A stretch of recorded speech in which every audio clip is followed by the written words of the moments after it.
এক সময় ছিল যখন সময় লেখা হতো আকাশে। নীরব আকাশে একদিন সূর্য দিক বদলায়। ধনু ছেড়ে সূর্য প্রবেশ করে মকর রাশিতে। এই মুহূর্তটার নাম মকর সংক্রান্তি। এই দিন থেকেই শুরু হয় উত্তরায়ণ। দিন ধীরে ধীরে বড় হয়, অন্ধকার পিছু হটতে থাকে।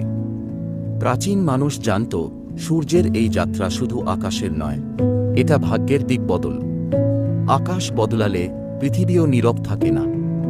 নতুন ফসল ঘরে ওঠে, মানুষ কৃতজ্ঞ হয়। এই দিন দান করা হয়, ভাগ করে নেওয়া হয়, পুরনো ভার নামিয়ে রাখা হয়।